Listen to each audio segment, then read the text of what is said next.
이사야 30장 가운데 단락, 두 번째 단락입니다. 19절로 26절. 받은 사람들 그렇게 했습니다. We are in the age of taking, not receiving. 지금 우리는 받을 줄을 몰라요.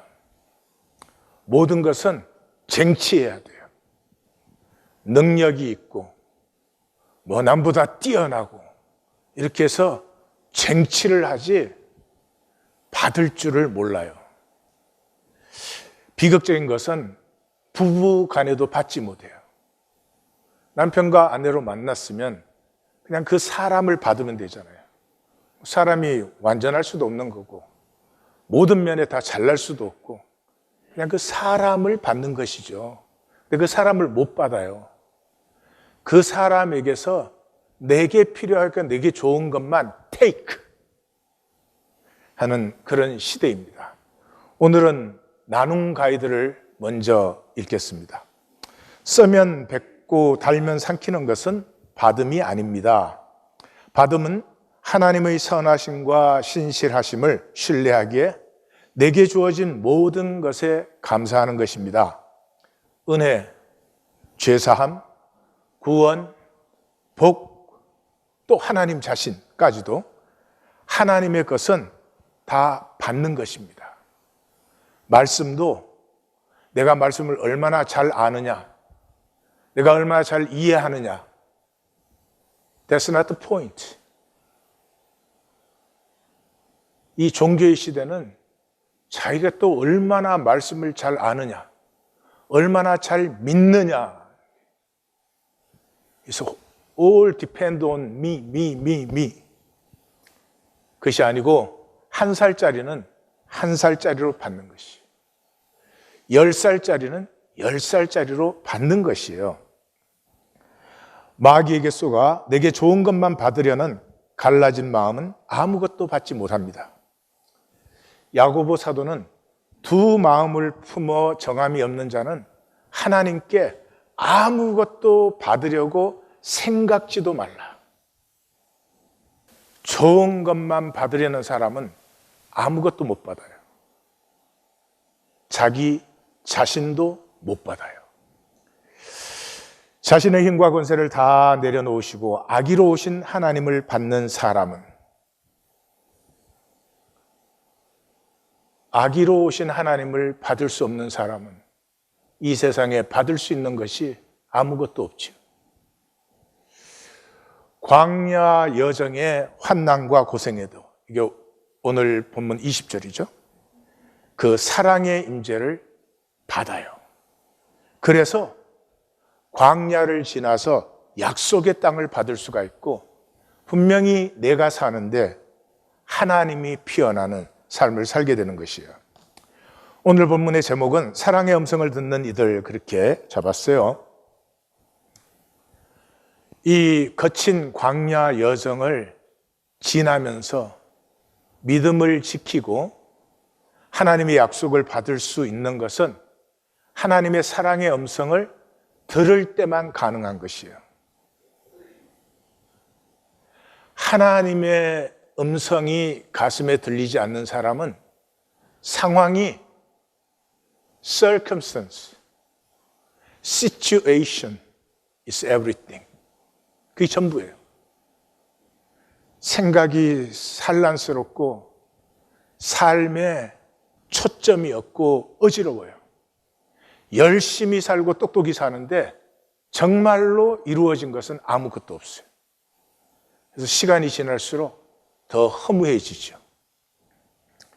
오늘 본문에는 두 가지 특징이 나타납니다. 먼저 지난주 본문까지 전쟁이 있었고 전쟁에 소문이 있고 친애국파가 있고 반애국파가 있고 소란스럽기 짝이 없어요. 그런데 그 소란스러운 상황이 오늘 본문에서는 저만큼 멀어져 있어요. 마치 그것이 없어진 것처럼. 그리고 세미한 하나님의 음성이 들립니다. 그 약속의 음성이 세미하게 들려옵니다. 그리고 이 음성과 더불어서 낯선 하나님의 칭호가 나타나는데 야라라는 것입니다. 야라는 가르치다. 가르치는 것이니까 인도하다. 그런 뜻이에요. 연애할 때 서로 사랑하면 다른 사람과는 쓰지 않고 통하지 않는 어떤 암호나 칭호가 생기듯이 성경에서 이 남은 자와 하나님 사이에만 통하는 칭호예요. 야라. 이 단어가 제일 먼저 쓰이는 것은 출애굽기 15장이에요. 출애굽하자마자, 홍해를 건너자마자 이스라엘이 만난 것은 마라의 썸물이었어요. 이 마라의 썸물에서 모세가 하나님께 부르짖었더니 여호와께서 그에게 한 나무를 가르치시니 그가 순종하여 그가 물에 던지니, 그랬으니까 가르치시는 대로 순종했습니다. 그랬더니 물이 달게 되었더라. 인생이 쓰신 분은 하나님이 무엇을 가르치고 있는지 한번 보세요. 그리고 가르치는 대로 한번 해보세요. 그래서 인생이 달게 바뀌면 계속 순종을 할 수 있죠. 그래서 여호와께서 그들을 위하여 거기서 법도와 율례를 정하시고 그들을 시험할세. 이때부터 시험이에요. 하나님이 가르치시니까 가르치는 대로 하든지 안 하든지 시험이 되는 것이죠. 오늘 본문의 구조는 19절에서 20절은 순례해온 남은 자들, 이 순례자 남은 자들은 하나님의 임재를 누려요. 그렇기 때문에 하나님의 음성을 듣고 하나님의 임재를 보는 사람들이에요. 그 대칭 부분은 그래서 그날에 완전한 치유와 회복이 일어나요. 생기와 권능이 회복되는 것이죠.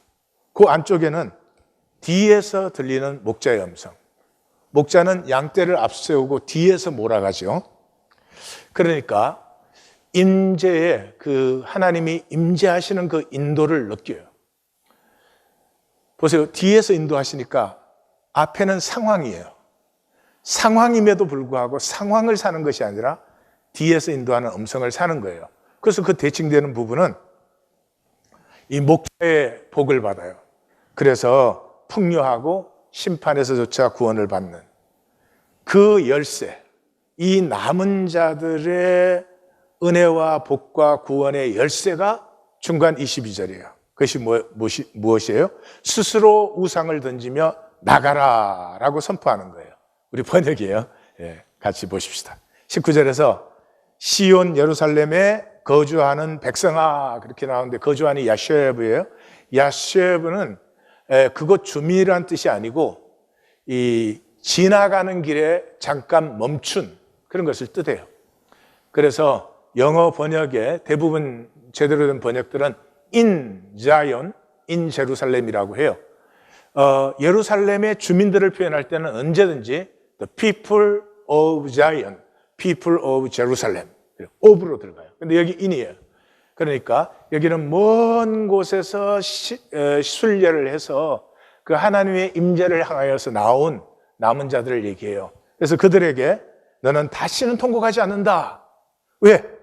너희가 부르짖을 때 하나님이 은혜를 베푸시고 너희의 부르짖음을 들으실 때 응답하니까. 다시 말해서 하나님과의 교통이 일어난 거죠.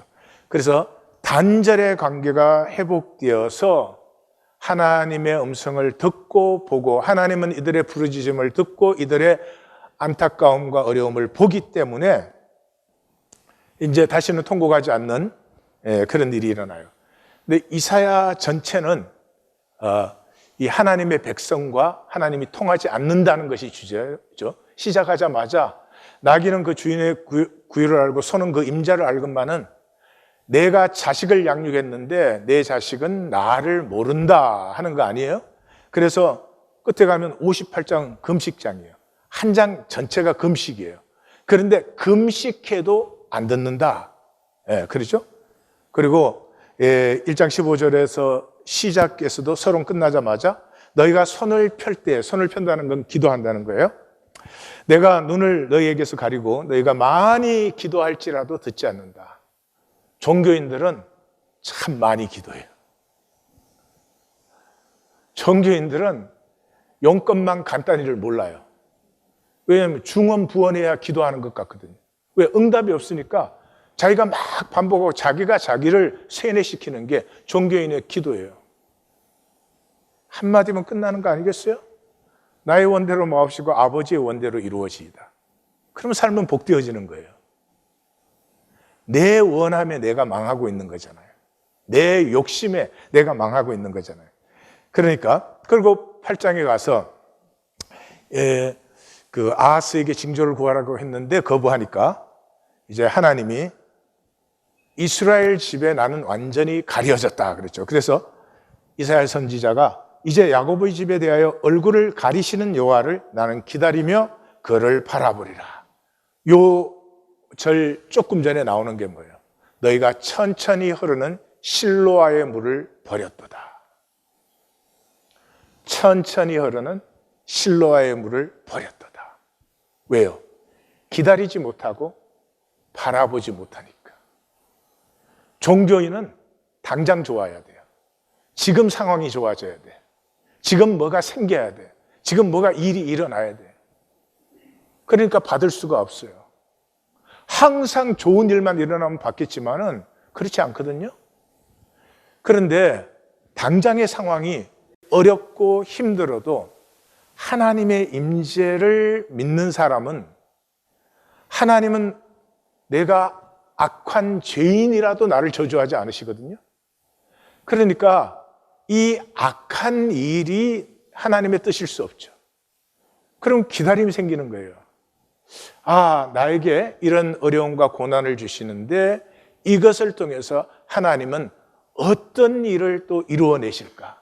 나를 어떤 단계로 또 한 차원 높이실까? 예. 기다리며 바라보며 이것이 없는 사람들, 천천히 흐르는 실로의 물을 받을 수 없는 사람들. 그래서 이사야 끝으로 가면은 여호와의 손이 짧아서 구원하지 못함도 아니요 귀가 둔하여 듣지 못함도 아니라 오직 너희 죄악이 너와 너희 하나님의 사이를 갈라. 종교인은 하나님과 단절되어 있는 사람들이에요. 그러니까 종교 의식을 하죠. 하나님과 같이 있는데 종교 의식할 수 있습니까? 아니, 부모님이 옆에 있는데 부모님 공경 의식할 수 있습니까? 그냥 대화하고 기뻐하고 그러겠죠.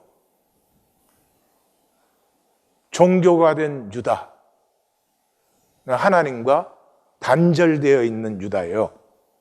그래서 너희 죄가 그의 얼굴을 가리어서, 죄는 하나님과 단절된 것이죠. 그러니까 하나님의 얼굴이 가리워졌어요. 임재가 숨어버렸어요. 임재가 나타나지 않고 임재를 느끼지도 못하고 알지도 못해요. 그래서 단절이 되었으니까 너희에게서 듣지 않으시게 한다. 성경의 임재는 팩트가 아니에요. 팩트는 하나님 모든 곳에 계세요. 무소부지하죠. omniscience. 성경의 임재는 인격적이에요. 하나님은 모든 곳에 계시지만 그 임재를 받는 사람에게는 이 광야 여정에서 임재를 받는 사람이 있고 못 받는 사람이 있었듯이 하나님의 임재와 그 인도를 누려요. 그러나 임재를 받지 못하는 사람은 누구겠어요? 상황이 항상 내 뜻대로 돼야 되는 사람. 하나님의 상황을, 하나님의 삶을 받지 못하는 사람. 그 사람이 더 열심히 살죠. 그 사람이 더 치열하게 살죠. 근데 살고 나서 보면은, 아, 이렇게 살고 싶었던 것이 아닌데, 내가 이런 사람이 되고 싶었던 것이 아닌데, 항상 그렇게 되죠. 생명은 내가 만들 수 있는 게 아니에요. I cannot make my life. 생명은 처음부터 주어진 것이에요. It's given to me. as a gift. 그래서 환난의 떡과 고생의 물을 주시나니, 여기 환난의 떡은 뭐 고생해서 번 떡이다 그런 뜻이 아니고요, 광야 여정이에요. 야라가 광야 여정으로 시작되었죠. 성경을 많이 읽은 사람이라면 이 본문은 광야의 여정을 가지고 얘기하는구나 하고 가슴에 탁 와 닿으면 돼요. 환난의 떡은 만나예요. 어려운 떡이에요. 맛이 없어도 먹어야 되는 떡이에요. 고생의 물, 반석에서 나오고 목마르고 메마르고 지치고 헤매이다 만나는 물이에요. 그러나 그 환난 속에서 내 야라, 우리 번역은 스승이라고 해놨어요. 뭐 다른 티처라고 번역된 데도 많아요. 그러니까 본문 자체를 보지 못하는 거죠. 그래서 내 야라를 숨기지 않는다. 이게 무리바예요. 그래서 내 눈이 보게 된다. 그러니까 이 남은 자들은 목자의 임재를 누리고 드럼과 봄이 있기 때문에 이 광야 여정을 잘 지나서 약속의 땅에 들어간다. 그런 말이에요. 광야 여정을 보시면 마라에서 시작해서 노뱀으로 끝나죠. 딱 나오자마자 제일 먼저 마라의 쓴물을 만났죠. 그 마라의 쓴물의 사건의 키워드가 야라, 가르치시니. 그런데 광야 여정이 다 끝나고 마감하는 사건이 노뱀 사건이에요. 노뱀 사건은 장대에 매달고 룩, 바라보면 산다는 거예요. 그러니까 광야 여정을 쉽게 요약하면은 하나님이 가르치시는 것을 바라보면 산다. 마라의 사건과 노뱀 사건 직전에 나타나고 마감 직전에 나타나는 사건이 똑같은 사건이에요. 무리바 사건이에요. 무리바라는 말은 다투다라는 뜻이에요. 근데 뭐를 가지고 다투느냐? 하나님이 우리 중에 계신가 안 계신가? 임재가 있느냐 없느냐예요. 그럼 간단하죠. 임재를 느끼는 사람에게는 하나님이 임재하시죠. 임재를 못 느끼는 사람에게는 하나님이 있다는 건 머리로 이해하는데 임재가 실제가 아니죠. 그래서 무리바로 시작해서 무리바로 끝나는 거예요. 첫 번째 무리바는 르비딤에서 있었고 마감하는 르비딤은 가데스에서 있었던 거죠. 이 한가운데가 시내산에서 언약을 받는 것인데, 언약은 한마디로 말하면 임재예요. 임재.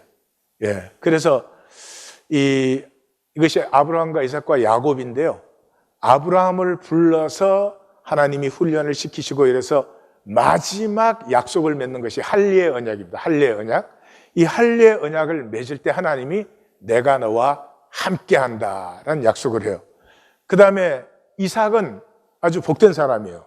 왜냐 그러면 이삭이 족장이 되자마자 큰 기근이 있었어요.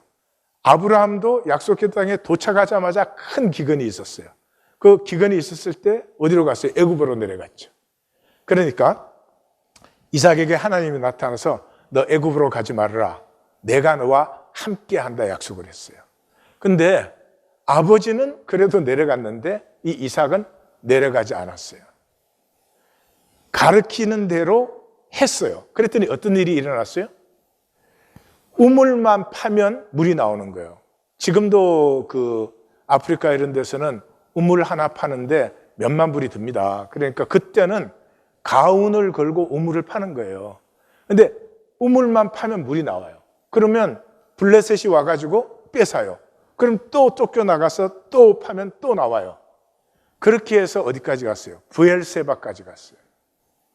브엘세바는 사막 땅이에요. 물이 나올 수가 없는 땅이에요. 그 길을 읽어보시면 브엘세바에 쫓겨난 그 밤에 이렇게 시작돼요. 그러니까 가족들 다 재우고 천막 안에 잠들었지만 족장인 이삭은 잠이 안 오죠. 물이 없는데 어떻게 살아요? 그 시대에. 그래서 아마 제 생각에는 광야 한복판으로 좀 나갔을 것 같아요. 그때 하나님이 나타나셔요. 내가 너와 함께한다. 그 다음날 우물을 파던 종들이 달려오면서 소리를 질러요. 물이다! 우리가 물을 얻었나이다. 우리 번역엔 그렇게 했어요. 부엘세바, 하나님으로 말미암아 물을 얻었도다.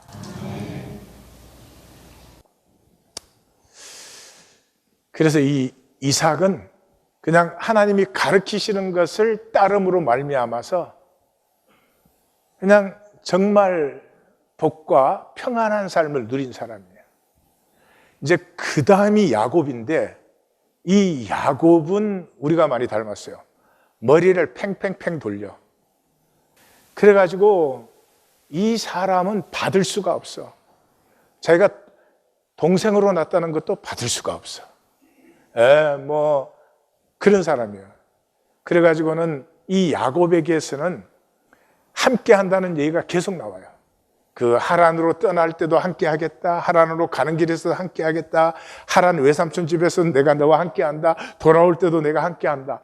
이렇게 이 하나님의 사람으로 만든 사람이에요. 그래서 야곱 기사를 읽으시면 함께 한다는 얘기가 나올 때마다 꼭 같이 나와요. 내가 너를 축복한다. 나의 임재를 누려라. 근데 이 사람이 참 복되어서 애굽에 내려가서도 그곳에서 하나님의 임재를 누리는 사람이 되어서 12지파를 세우게 되죠. 이 아브라함과 이삭과 야곱의 신앙이 이렇게 엑기스로 나타난 것이 요셉이에요. 요셉. 요셉의 운명의 기점은 보디발의 집이에요.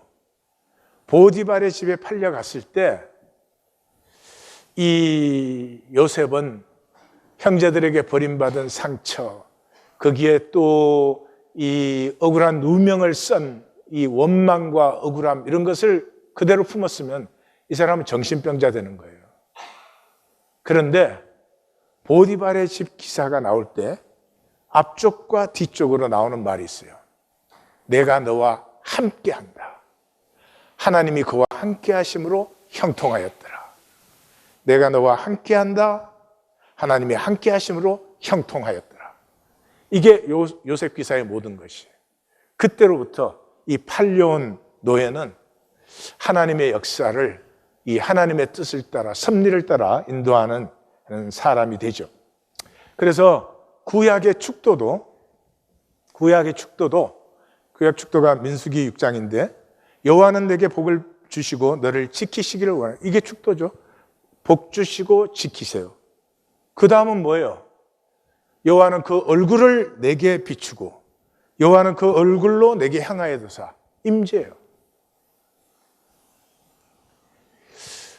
임재 받는 것이 복이에요. 그런데 왜 종교인은 임재를 안 받을까? 왜냐 그러면 임재를 받는다고 하는 것은 진실된 가치를 내가 인정하는 거예요. 하나님은 진리시잖아요. 그러니까 내가 거짓되고 악한데도 좋은 것만 주시면 내가 멸망하는 거예요. 나를 고치시기도 하고 치유하시기도 하고 해야 돼요. 근데 우리는 그걸 원하지 않아요. 나에게는 항상 좋은 것만 생겼으면 좋겠어. 나는 항상 좋은 말만 들었으면 좋겠어. 그러니까 임재를 부인한다는 건 하나님이 안 계신다 그러는 게 아니고요. 거짓 가치를 인정하는 거죠. 이 세상의 거짓 가치가 뭐예요? 돈이죠, 돈. 이 현상 세계는 돈으로 안 되는 게 없잖아요. 이 인간 게임은 돈이 모든 것이에요. 그러나 실제로는 돈이 할 수 있는 것은 본질 세계에서는 실제로는 아무것도 없어요. 돈으로 행복해지지 않아요. 돈으로 사람이 더 존귀해지고 숭고해지지 않아요. 껍질은 만들 수 있겠지만.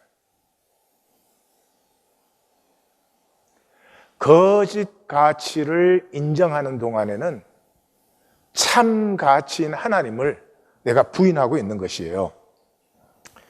그래서 너희가 오른쪽으로 왼쪽으로 치우칠 때 내 뒤에서 음성으로 인도하신다. 제가 말씀드렸지만 뒤에서 인도하세요. 앞에서 인도하시면 따라가기가 쉬울 것 같아요. 그런데 하나님은 뒤에서 인도하시기 때문에 우리의 앞에는 항상 상황이 있어요. 상황이 있어도 뒤에서 들리는 하나님의 음성을 들어야 되는데 우리는 뒤에서 들리는 하나님의 음성은 들을 줄 모르고 상황에 react, 상황에 반사하느라고 그냥 그 상황을 주신 하나님의 섭리를, 하나님의 뜻을 다 폐해버리는 거예요. 남은 자들은 하나님의 음성을 듣는 사람들이에요. 하나님의 음성을 어디에서 들어요? 말씀에서 듣는 거죠. 말씀에서. 성경을 읽을 때 글자를 읽는 것이 아니라 하나님의 가슴이 느껴지기 시작할 때, 그때가 말씀을 만난다, 내용을 잘 이해한다, 뭐 이런 게 아니에요. 성경을 나는 많이 암송하고 있다, 그 좋은 일이지만 그런 게 아니에요. 그래서 예수님은 이 말을 하신 거예요. 내 양은 내 음성을 들으며 나는 그들을 알며 그들은 나를 따른다 할 때 예수님이 멋있는 말을 만드신 게 아니고 예수님의 모든 말씀과 사역은 전부 구약 선지자들의 말을 우리에게 간단하게 정리해 준 것이에요. 자, 핵심이 되는 22절이 너희가 은과 금으로 만든 우상을 모독하며 불결한 물건을 던진 같이 나가라 하라, 우리 번역이에요. 예, 근데 나가라는 단어는 오물. 죄송합니다. 똥. 예, 그 단어예요. 그러니까 이 세상에서 육체로 하나님을 믿고 사는 것은 굉장히 어렵습니다. 하나님은 선하고 아름다우신 분이잖아요. 이 세상에서 내가 육체로 사는데 그 선하고 아름다운 가치를 산다는 것은 불가능해요. 그래서 종교생활을 하는 거예요. 실제로 살지는 않고 말과 생각으로만 하나님의 아름다움을 사는 것처럼 어쩔 수 없는 일이지만은 돌이키지 않으면 그 자체가 멸망이죠. 그래서 이 현상 세계에서 하나님의 선하고 아름다운 가치를 살기 위해서는 거짓 가치를 모독하라는 단어예요. 그 다음에 선포하셔야 돼요. 좀 배설물이다. 예. 이 현상 세계를 사는 동안에 돈 많고 집 좋은 데서 살고 비싼 차 타고 뭐 인류학교 나오고, 예? 돈 많이 버는 직장 갖고 그걸 싫어하는 사람이 누가 있겠어요. 그러나 그게 좋게만 보이면 하나님 아는 건 아니에요. 다시 말씀드려요. 그 좋은 거죠, 뭐 누리면. 그것 때문에 악해질 수도 있어요. 진정한 가치는 아니니까. 그러나 그것도 누릴 수 있다면 좋겠지만은 하나님의 사람은 그런 현상 가치, 표면 가치만을 보고 가치를 인정하면 되지 않아요. 그래서 모독하라는 거예요. 뭐 번쩍거리는 거, 이렇게 성공, 명예 이런 것에 대해서 너는 가짜다, 너는 짝퉁이다 하라는 걸 선포하라는 거예요. 그리고 그것이 계속 마음의 유혹이 될 때는 배설물이다라고 선포하라는 거예요. 이거 하신 분이 있죠. 누구예요? 사도 바울이에요. 여러분, 사도 바울은 믿음이 좋아서 뭐 그냥 오로메르클리 막 믿음으로 사라졌을까요? 아니죠. 하나님 앞에 서는 순간까지 그는 뭐라고요? 나는 선한 싸움을 싸우며. 사도 바울 그 기사를 읽어보면 분명히 가족이 있었던 사람이에요. 왜냐 그러면 부활하신 주님을 만났을 때 내가 내 가족들과 언언하지 않고 아라비아로 갔다 그랬거든요. 그게 가족은 부모만이 아닐 거예요. 또 분명히 랍비로 사내들인에 있었으니까 결혼하지 않았으면 그런 일은 있을 수 없지. 근데 자기 자식과도 언언하지 않고 아라비아로 갔어요. 그 아내와 자식들이 왜 그립지 않겠어요? 성공의 출세 가도를 제일 첨단으로 달린 사람이에요.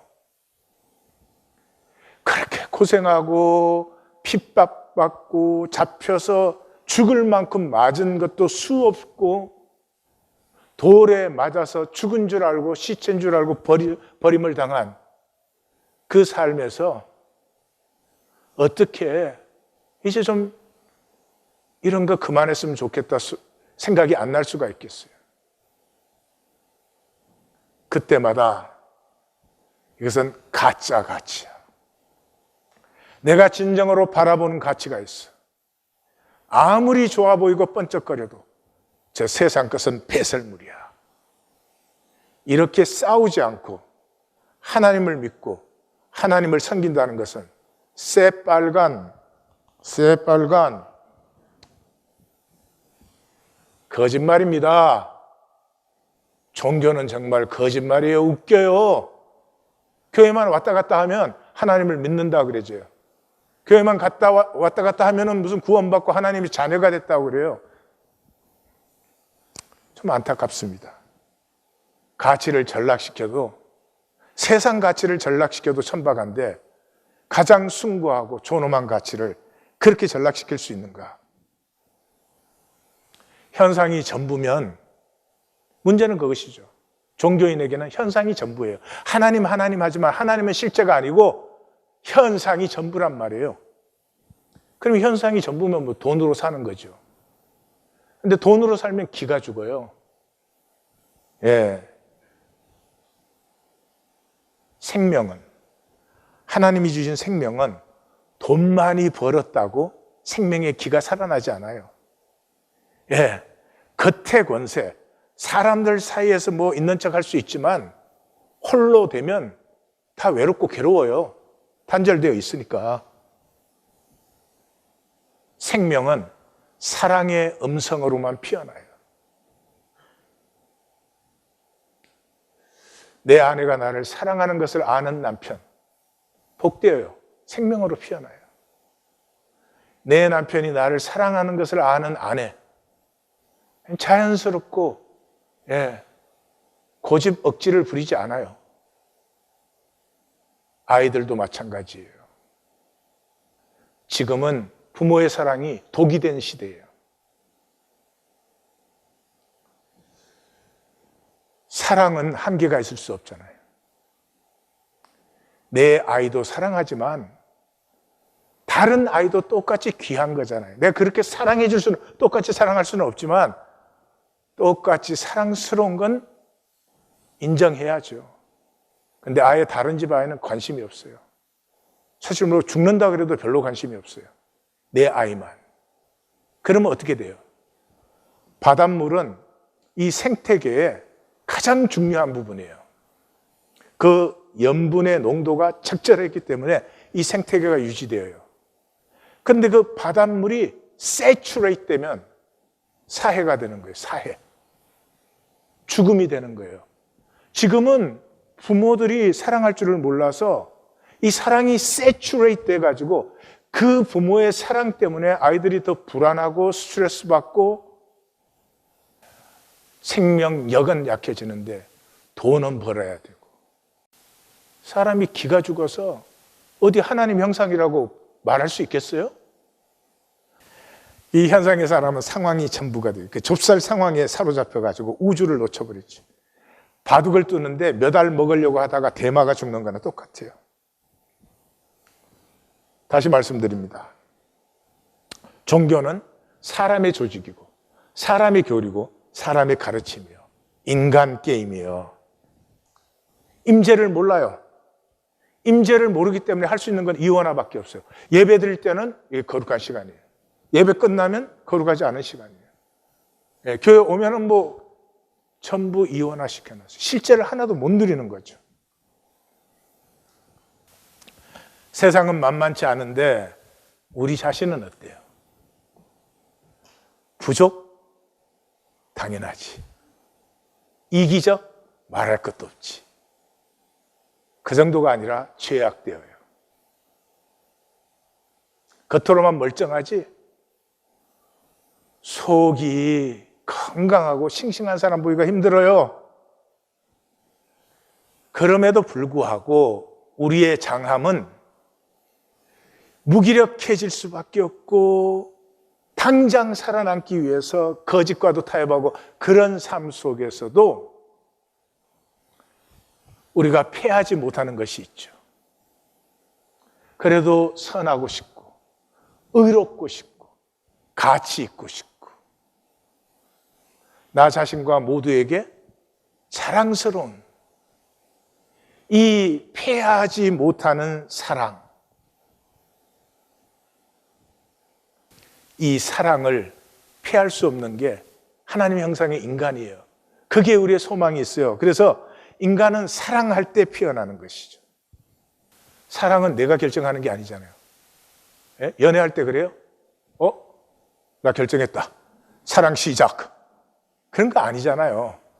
내 가슴에 스며오는 거지. 근데 아기로 오신 하나님이 내 가슴에 스며들 수 없다면 우리는 세상에 너무 시달려서 영혼이 회복할 수 없는 지경에 이르는 거예요. 돈에 너무 시달려가지고 사람이 인간성을 상실해버린 것이 비극이에요.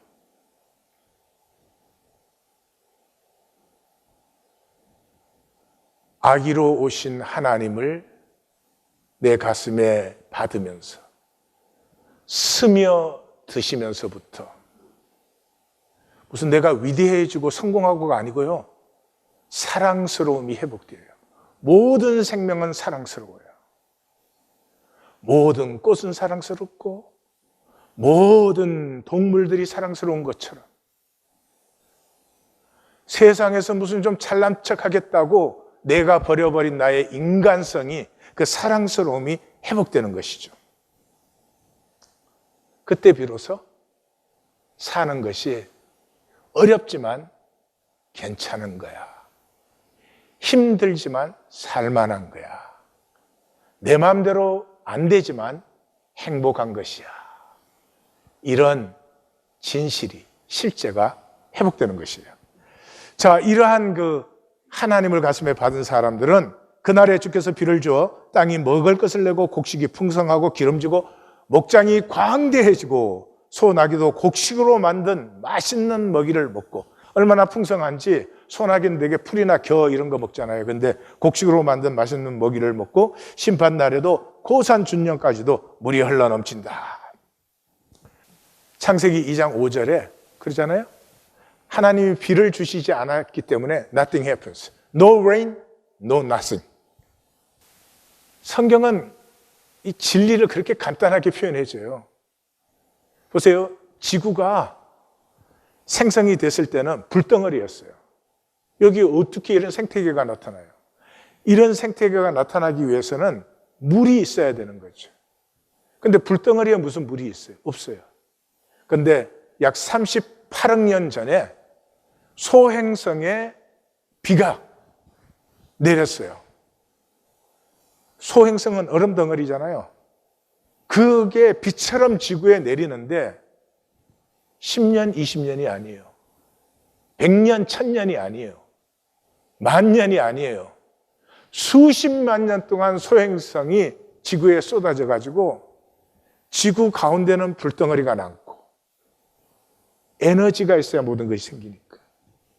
그리고 지구의 4분의 3은 물로 덮이고 그 다음에 지구 전체의 70%가 물이고 그 물 중에 97%가 바닷물이고 3%가 민물이 되어서 이런 생태계가 형성되는 기초점이 생긴 거예요.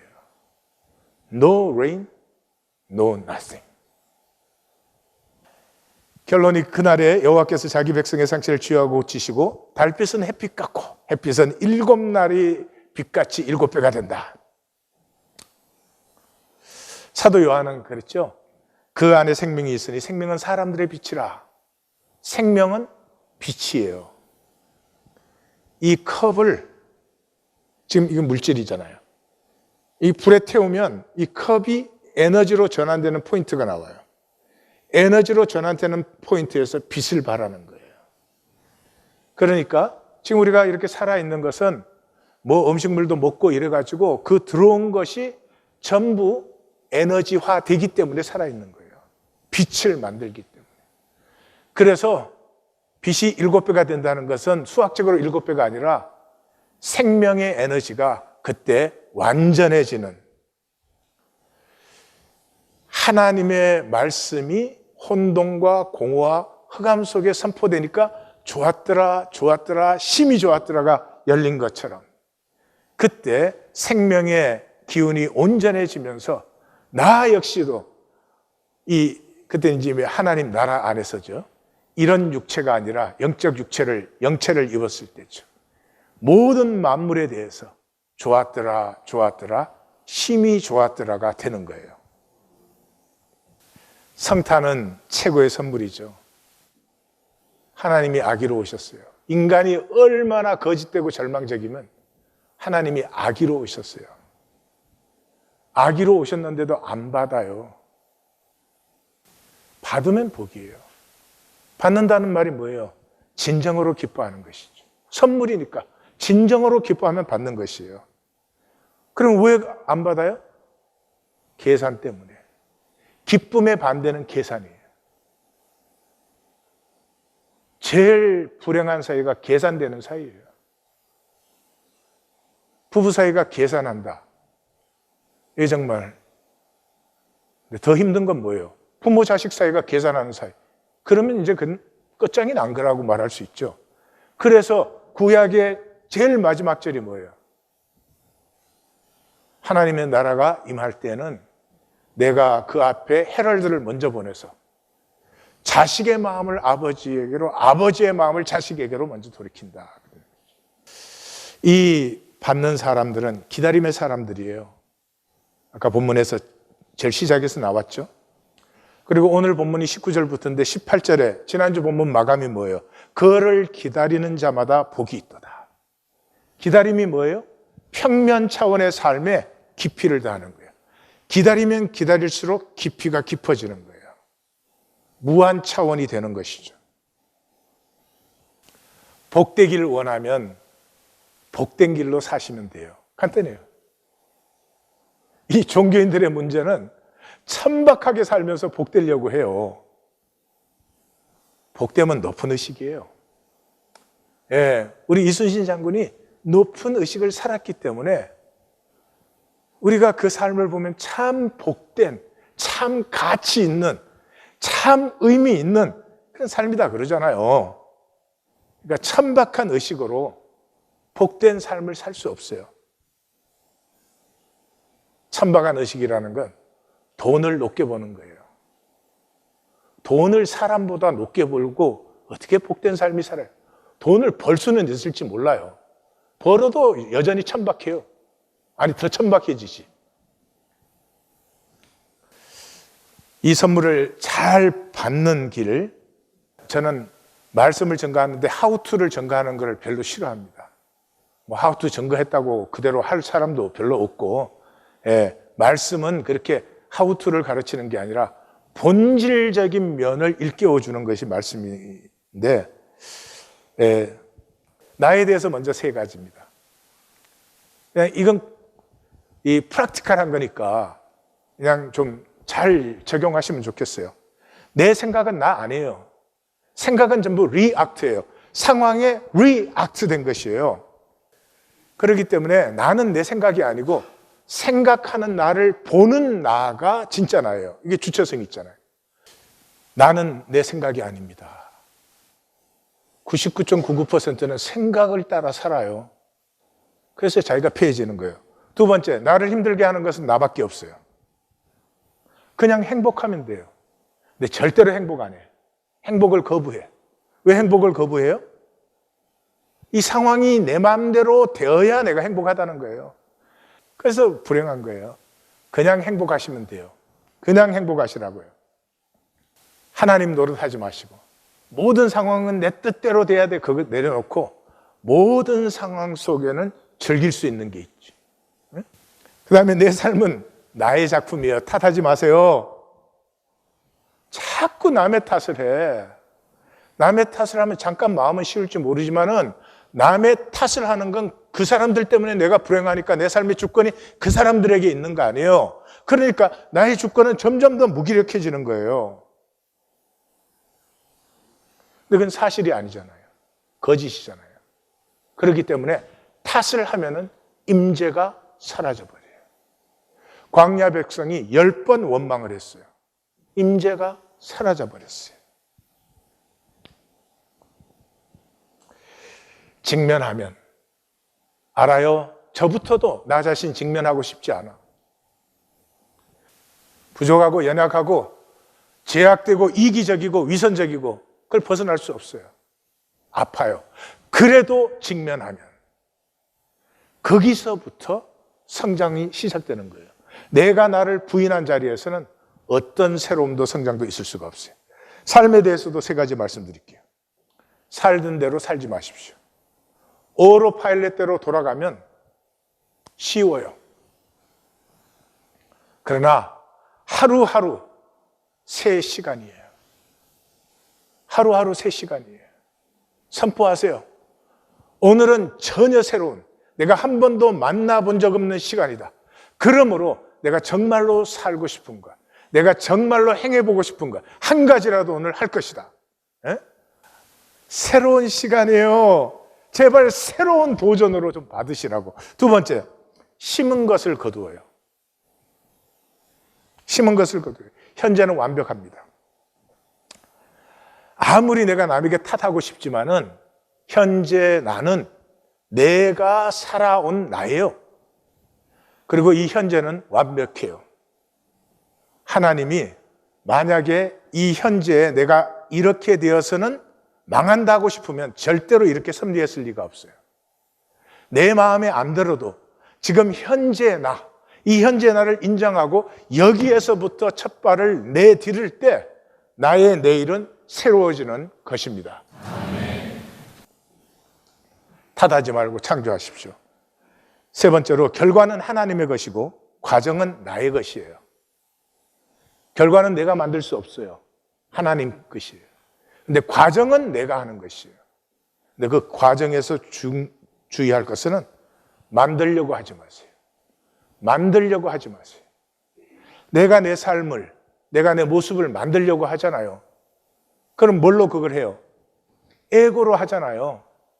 게임이 될 수밖에 없어요. 예? 내가 좋은 사람으로 보이고 싶다.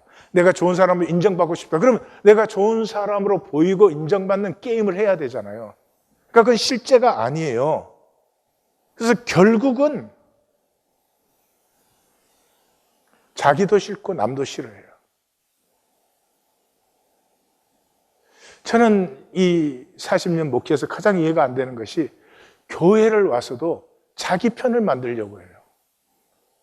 사람이 자기 편 돼야 좋은 거 하나도 없어.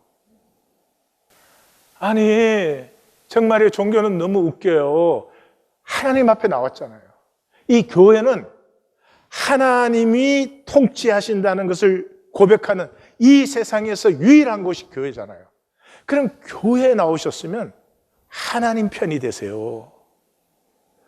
왜 사람 편이 못 되어가지고 그렇게 아웅다웅 안절부절 도저히 이해가 안 가요.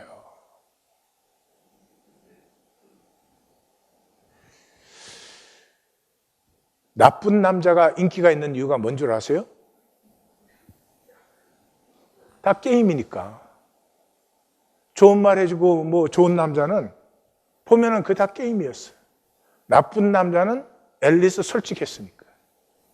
그래서 결국 이 게임에 시달렸기 때문에 지금은 나쁜 남자를 좋아하는 이상한. 근데 또 나는 나쁜 남자인데 좋아하질 않아.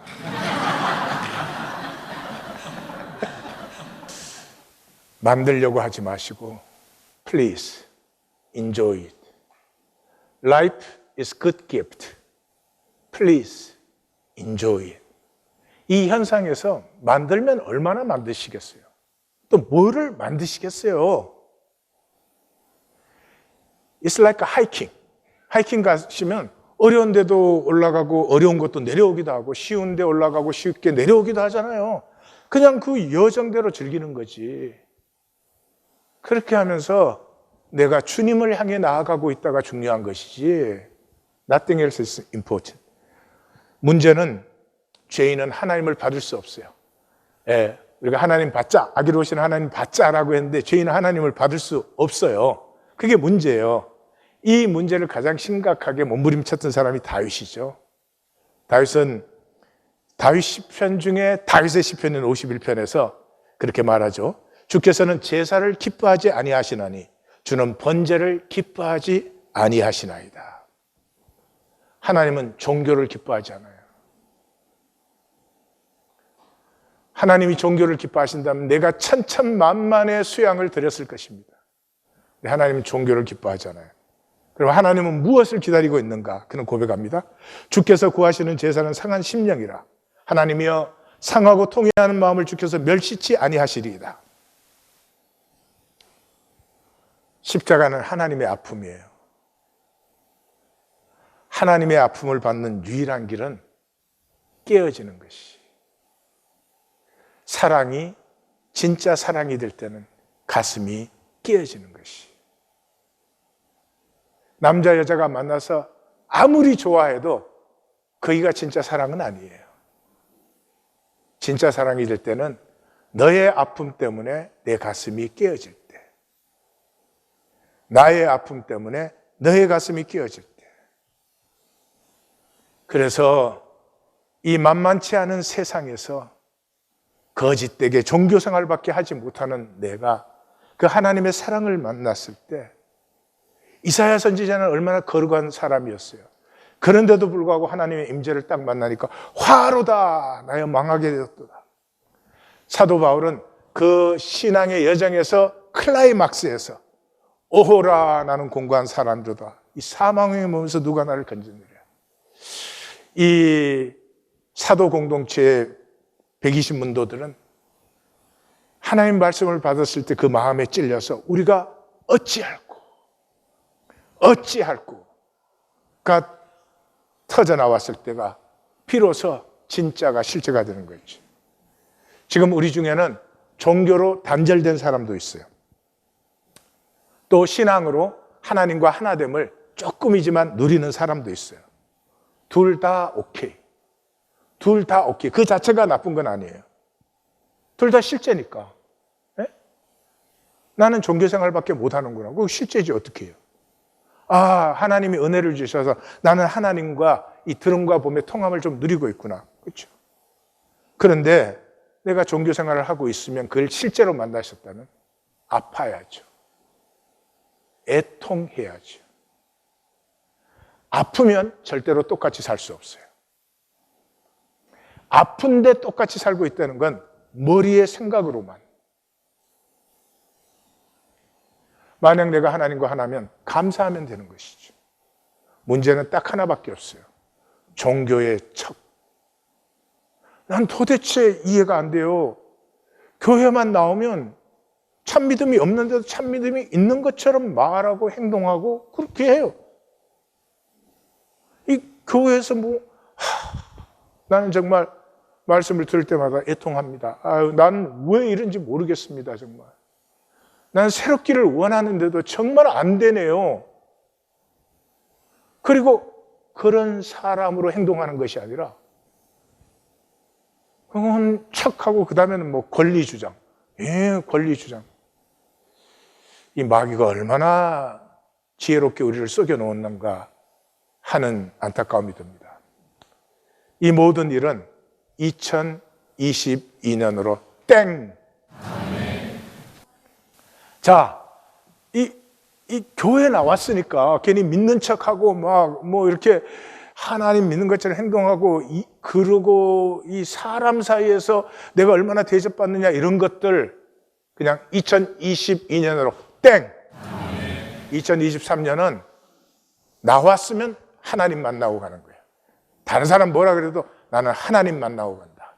그리고 하나님의 나를 향한 사랑의 음성을 나는 듣고 행복한 자로 또 한 주일에 생명 피우는 삶이 될 것이다. 아멘. 할렐루야. 아멘을 잘하셔서 마치겠습니다. 다 같이 한 목소리 아니고 다 같이 기도합니다.